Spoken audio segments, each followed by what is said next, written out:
한번 따라합시다. 욥의 기도와 크게 하십시다. 욥의 기도와 회복.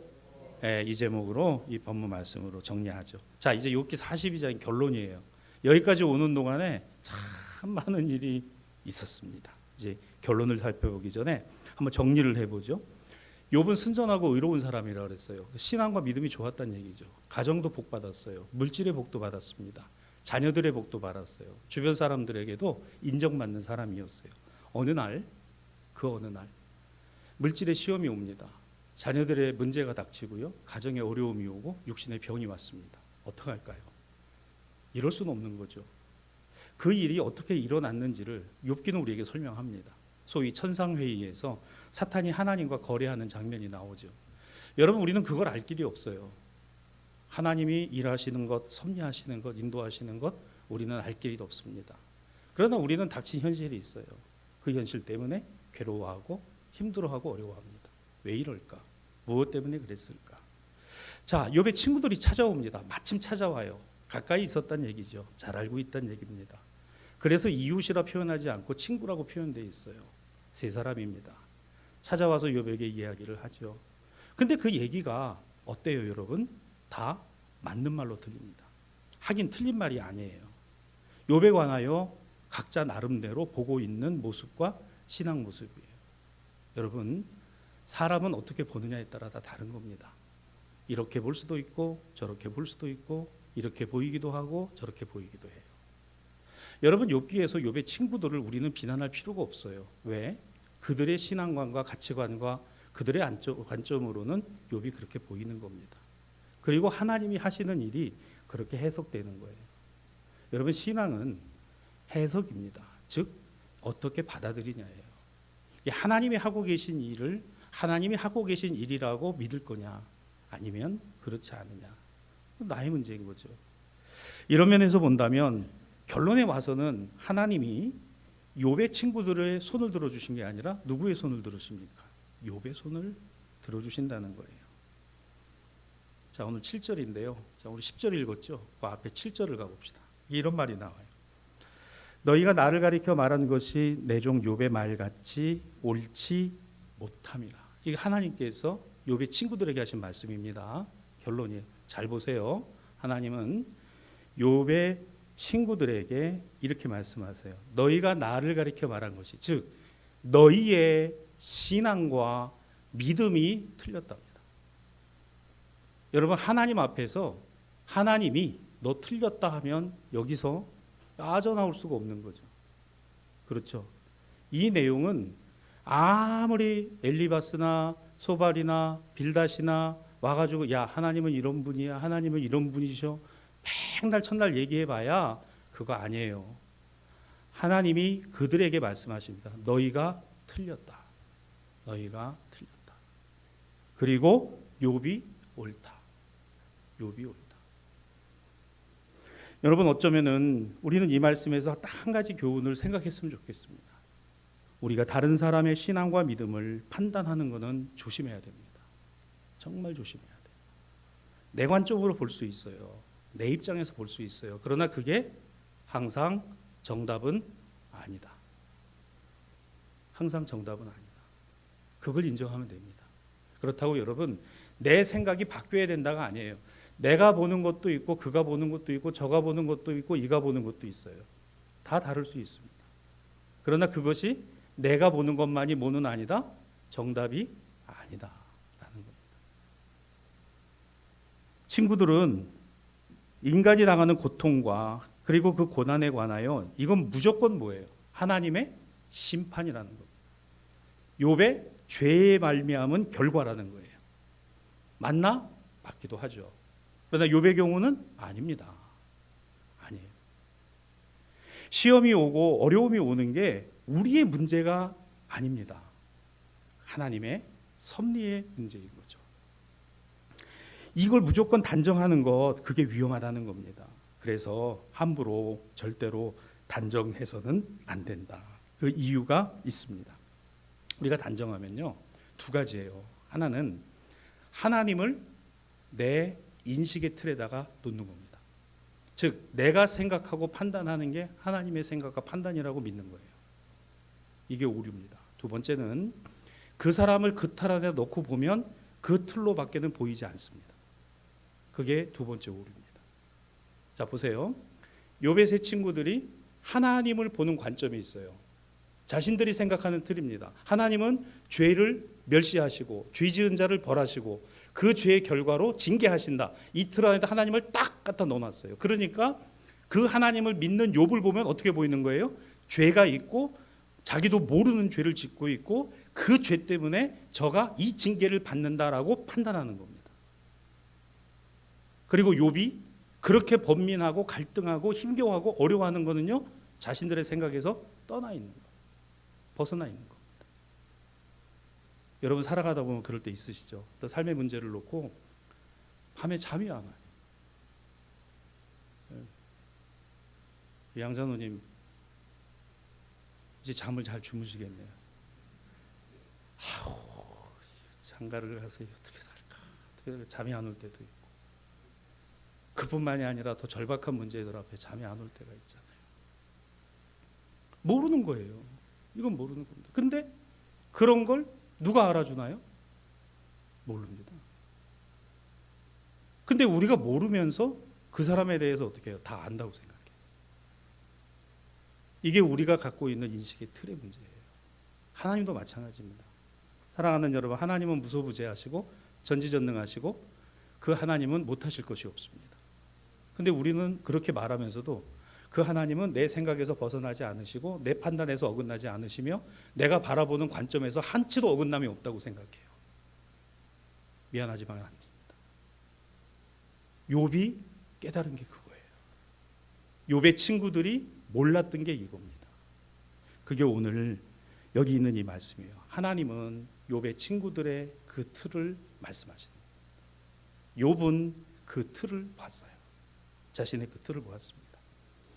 우리가 하나님을 그 정한 틀에 놓고 다 안다고 말하면 안 돼요. 사람을 거기다 놓고 설정해 두고 보면 다 그렇게 보이는 겁니다.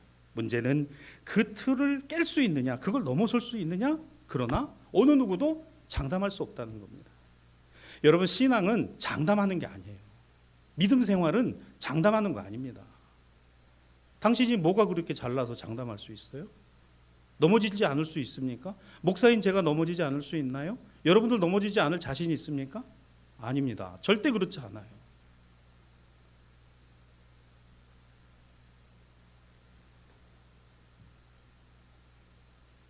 그래서 우리가 장담하면 안 되는 거고 조심해야 된다는 거예요. 넘어질 수 있다는 사실에 대해서 우리가 조심해야 돼요.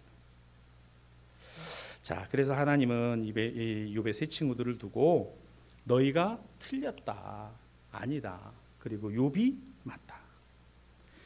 욥은 그래서 너무나 힘들고 어려운 겁니다. 하나님의 침묵이 여기까지 이어졌기 때문에 그렇습니다. 그러나 욥은 그런 상황에 처한 자신에게 하나님의 섭리와 인도하심의 은총을 발견하죠. 그게 뭐예요?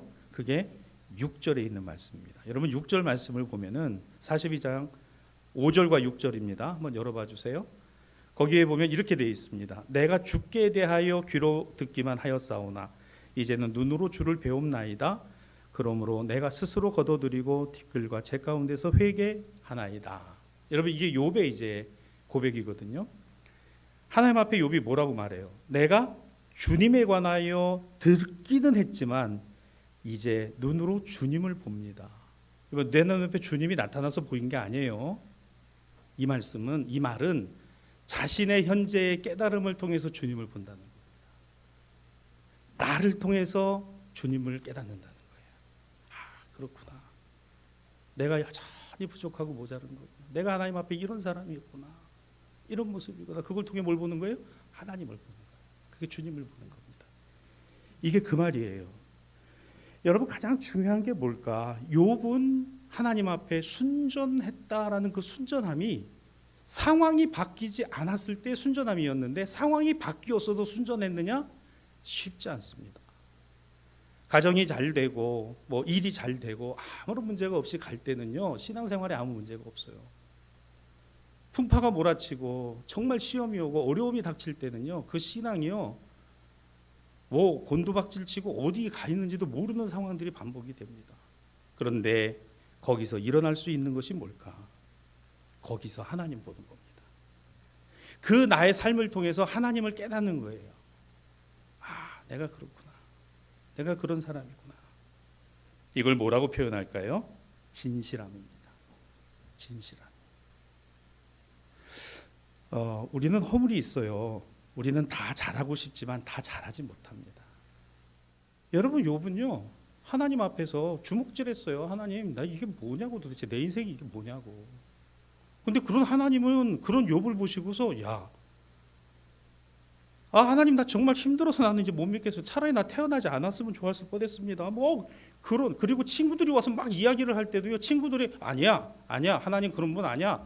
아니에요. 그 말이 계속 들려오니까 욥의 마음속에는요 온갖 갈등들이 다 일어나는 건데, 근데 그 욥의 마음의 중심에는 뭐가 있었느냐? 내가 그래도 원망하고 불평할 하나님이 계셨다는 거예요. 그 하나님 앞에서 자기 자신이 정직하고자 했다는 겁니다. 저는 목회를 하고 제가 설교자로 대사교회 다님으로서는 이 말씀이 저에게도 큰 울타리라고 생각해요. 다시 오늘 여기 이 말씀에 보면 제가 저를 바라보면서 제 안에 있는 그런 마음들을 바라볼 때, 야, 이거 정말 하나님이 나에게 주시는 마음일까? 하나님이 기뻐하시는 것일까? 끊임없이 갈등하고 끊임없이 힘겨울 수밖에 없다는 겁니다. 여러분은 목사인 제가 설교를 해서 여러분이 얼마나 은혜를 받으실까 저는 생각하지 않아요. 왜? 은혜는 제가 주는 게 아니기 때문에. 여러분은 어떤 은혜를 받으십니까? 제가 여러분들 앞에 정직하고 여러분들 앞에 솔직하고 여러분들 앞에 있는 그대로 여러분은 어떻게 받아들이시나요? 제가 성도들에게, 신자들에게 설교해서 이렇게 살아야 됩니다, 이런 신앙과 믿음을 가져야 됩니다, 이런 믿음으로 살아가야 합니다라고 말하면서도 그게 제 자신에게도 동일하게 적용되고 있다는 것을 느끼고 알 때마다 두렵고 무서운 거예요. 여러분 아세요? 저는 그렇습니다. 이게 맞는 말인데 그런 건데도 불구하고 여러분들도 그렇게 살으라고 말하면서 저 자신이 과연 그렇게 살아가고 있냐? 그런 신앙과 믿음이냐? 욥기는요 우리에게 끊임없이 묻습니다. 너의 신앙은 뭐냐? 그러면 너의 신앙과 믿음은 어떤 것이냐? 자칫하면 우리가 빠질 수 있는 위험이 항상 우리 주변에 도사리고 있습니다. 어쩌면 나는 욥보다는 욥의 세 친구에 가까운지도 몰라요. 하나님이 개입하시기 전까지는 그냥 내가 생각하고 판단하는 것이 다 맞다고 생각하는 그 범주 안에서 말이죠. 그 틀 안에서 욥은 회개했습니다. 욥은 이것을 회개했어요. 여러분, 회개는 힘든 것이지만 아름다운 것이고, 회개는 원치 않는 것이지만 하나님이 기뻐하시는 겁니다. 그러니까 그리스도인인 것은 회개 때문인 거예요. 의롭기 때문이 아닙니다. 내가 의로워서 그리스도인이 아니에요. 내가 의롭기 때문에 성도가 아닙니다. 회개하기 때문에 그리스도인이고 회개 때문에 성도인 거예요. 이게 얼마나 귀한지 몰라요. 이 나의 연약함이구나, 나의 부족함이구나. 감히 하나님의 뜻에 반하고 거스리며 알지도 깨닫지도 못하면서 안다고 말하고 다 안다고 말하고 책임지지도 못할 말과 행동을 한 것을 아무렇지도 않게 생각하고 있는 것보다는 그것 때문에 마음 아파하고 그것 때문에 힘들어하고 그것 때문에 어려워하고 그것 때문에 나 자신이 어찌할 수 없는 그 안에 갇혀 있음을 안타까워하는 것을 하나님이 보고 계시고 그 하나님이 나를 알고 계시다는 겁니다. 이게 욥의 기도 전의 상황이었어요. 여러분, 그래서 기도하는 겁니다. 여러분, 기도가 하나님과 나 사이의 내밀한 관계 속에서의 그것만이다. 맞아요. 그렇기도 합니다. 그러나 이 기도는요 회개의 고백입니다. 하나님, 제가 잘못했습니다. 하나님, 제가 잘못 생각했습니다. 하나님, 제가 잘못 마음을 가졌습니다. 그래서 이 회개를 다른 말로 하면 오전에 우리가 말씀을 나눴죠. 나음과 고침입니다. 우리가 낫게 되고 우리가 고쳐지는 거예요. 하나님은 불가능이 없습니다. 믿습니까? 주님에게는 능치 못함이 없어요. 사람으로는 할 수 없으나 하나님은 다 하십니다. 그러니 이걸 우리가 알고 있음에도 막상 내 삶에다 갖다 적용을 해놨을 때는 제한적이고 한계가 있고 때가 있고 아닌 게 있고 다 이걸 정해놓고 있으면서도 말로는 하나님이 능치 못함이 없습니다. 하나님은 다 하실 수 있습니다. 이제 그러고 있단 말이죠. 욥을 고치시고 욥을 낫게 하신 거예요. 저는 그렇게 은혜를 받습니다. 오늘 이 욥기의 결론에서는요, 하나님이 욥을 어떻게 하셨어요? 고치시고 욥을 낫게 하셨다. 여기 이 말씀에 여기 10절에 뭐 갑절이나 소유보다 갑절이나 주신지라, 이 말씀이 여러분의 눈에만 이 말씀 당연히 들어와요. 그러나 이보다 더 중요한 게 있어요. 하나님이 욥을 고치시고 낫게 하셨다. 하나님이 욥을 고치시고 낫게 하셨다. 자, 그러면 이제 욥의 기도입니다. 어떤 기도였을까? 자, 42장 8절입니다. 내 종 욥이 너희를 위하여서 기도할 것이다. 내가 그를 기쁘게 받으리니 너희가 우매한 만큼 너희에게 갚지 아니하리라. 욥의 친구들을 향해서 하나님 말씀하실 때 이미 친구들에게 하나님은 욥이 너희를 위하여 기도할 거라 이렇게 말씀하십니다. 자, 이건 무슨 말일까? 저는 이렇게 들렸어요. 하나님은 욥이 기도할 거라는 걸 알고 계셨고, 하나님을 순종하는 욥은 이 기도할 거라는 거 알고 계셨다는 거예요. 얼마나 귀해요. 하나님은 여러분들이 대사교회 부흥의 주역이 될 거라는 걸 알고 계세요. 아멘한 사람들도 그렇지만 안 하신 분들도 복 받기를 축복합니다. 하나님은 알고 계신 거예요, 여러분들이. 네? 누가 뭐라 그래도 여러분 기도 자리, 예배 자리 지키고 연약한 사람들 도와주고 신앙과 믿음으로 살려줄 거라는 거 우리 하나님은 이미 알고 계시다고. 이거 여러분 말씀 가만히 보면요, 하나님께서 욥의 친구들에게 말씀하시면서 알고 계시고.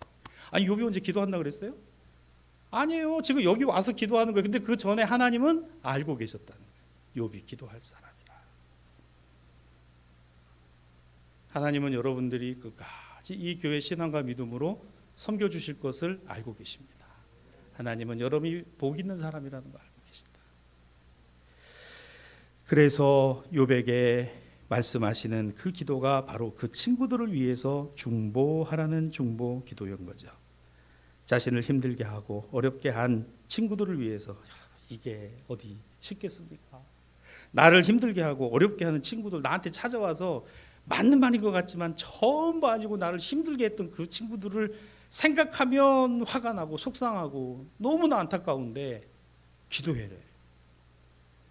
기도하래. 하나님 그냥 저 사람 그냥 망하게 해주세요, 뭐 이런 기도하라는 거 아니잖아요. 하나님 저 사람 그냥 안 되게 해주세요, 벌을 주세요, 이런 기도 아니잖아요. 어떤 기도예요? 축복하는 기도예요. 복 있게 하는 기도예요. 여러분, 이런 기도 할 수 있기를 바랍니다. 아멘이 잘 안 되죠. 사실 저도 아멘이 잘 안 돼요. 그래도 꼭 할 수 있기를 주님의 이름으로 축복합니다. 저에게도 여러분에게도. 이게 중보기도잖아요. 그 친구들을 위해서 하라는 거잖아요. 다른 사람이 아닙니다. 나를 힘들게 하고 어렵게 한 그를 위해서 기도. 욥이 해야 될 일이었습니다. 이외 하나님이 이것을 기뻐하시니까요. 원수 갚는 것 아닙니다. 분노 쏟아둘 대상 찾는 거 아닙니다. 그들을 위해서 중보할 때 놀라운 축복이 있어요. 뭔지 아세요? 자, 성경을 봅시다. 7절하고 8절을 한번 가만히 보세요. 42장 7절과 8절입니다. 자, 여러분에게 하나 숙제된다. 지금 한번 거기 찾아보시는데 7절하고 8절에 욥에 관해서 앞에 붙은 수식어가 있어요. 뭐죠? 응? 내 종. 네. 내 종 욥. 내 종 욥. 할렐루야. 하나님의 종이라고 인정을 받았어요. 그러니까 그런 기도와 그런 기도의 마음을 가지니까 비로소 욥이 하나님의 종이라 일컬어짐을 받는 겁니다.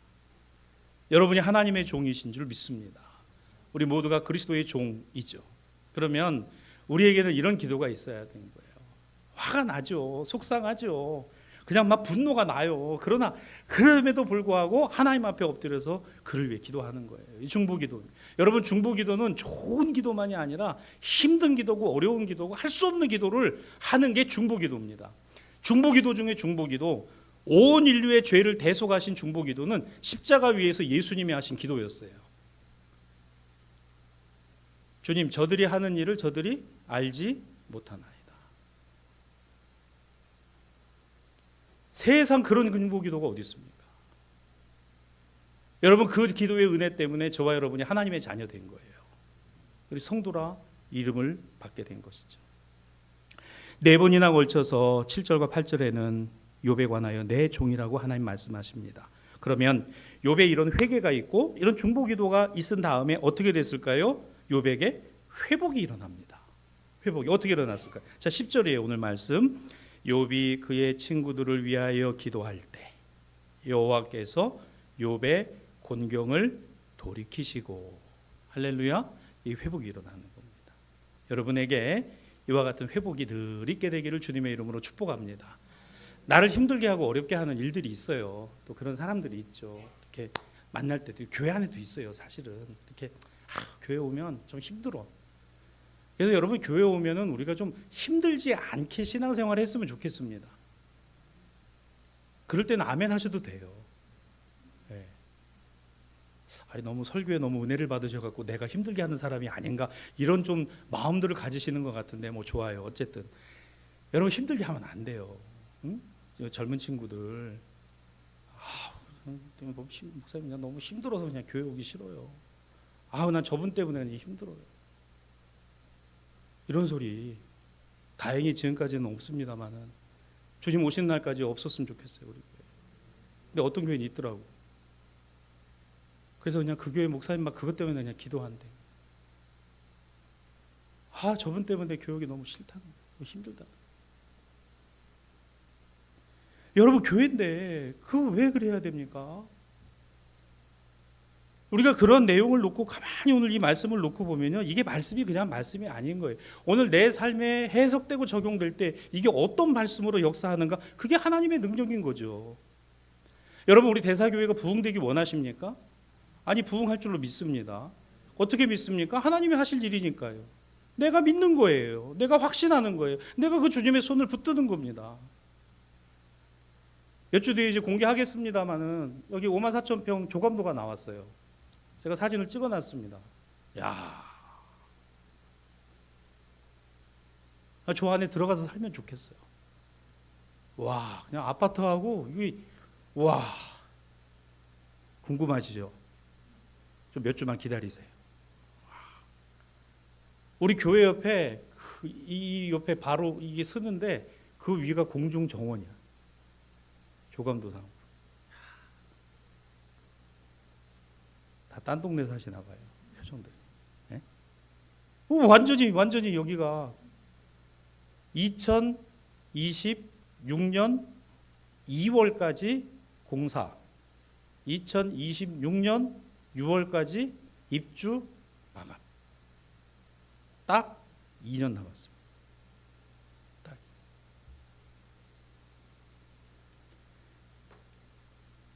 여러분, 한번 생각해 보세요.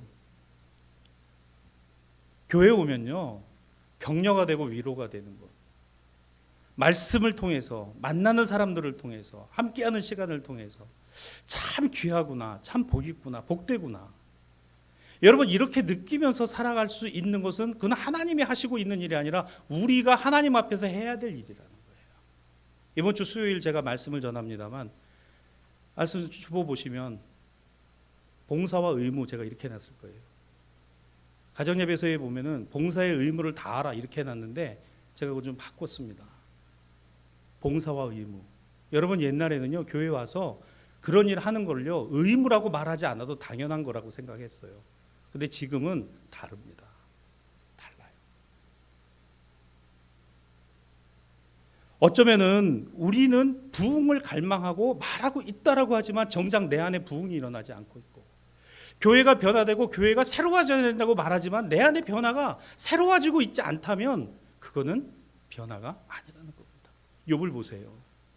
욥은요, 하나님 앞에서 완전히 새롭게 은혜로 거듭나게 됐어요. 욥의 친구들은요, 그냥 그 자리에 머문 채로 끝났습니다. 저는 이렇게 안 됐으면 좋겠어요. 저에게도, 여러분들에게도 늘 이 신앙이 정말 주님 앞에서 순전하고 아름답고 복 있게 만들어져 가게 되기를 주님의 이름으로 축복합니다. 이게 어떻게 일어난 거라고요? 바로 욥의 회복을 통해서요. 기도를 통해서, 중보를 통해서, 회개를 통해서 일어난 일이라는 거예요. 또 하나 11절 말씀입니다. 11절에 보면 이에 그의 모든 형제와 자매와 이전에 알던 이들이 다 와서, 그렇죠. 여기 이 11절에 보면 이전에 욥을 알던 모든 사람과 형제들이 욥에게 와서 어떤 일이 벌어집니까? 잔치를 벌여요. 기뻐합니다. 그리고 함께해요. 그들이 누굽니까? 욥의 시험 이전에 알던 사람들이기도 해요.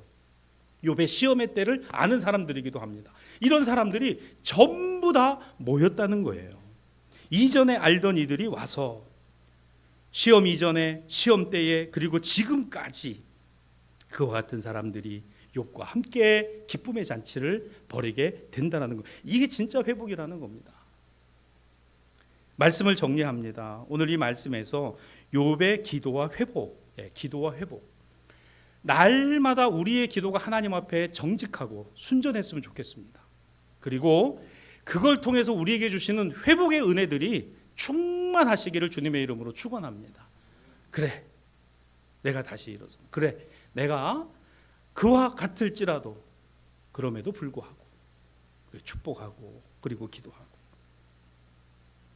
그래서 제가 이렇게 정리를 해봤어요. 후회하는 거, 각성은 내 안에 있으면 돼요. 내 안에. 그리고 회개는 하나님을 향해서 있는 거예요. 하나님을 향해서. 그리고 중보는 친구들을 위해서, 이웃을 위해서 하는 거예요. 이게 욥기의 결론입니다. 욥을 보세요. 자신 안에 각성했어요. 그리고 하나님 앞에서 회개했습니다. 친구들을 축복했어요. 근데 이게 욥의 힘으로 된 거 아닙니다. 하나님이 욥을 통해서 하게 하신 거예요.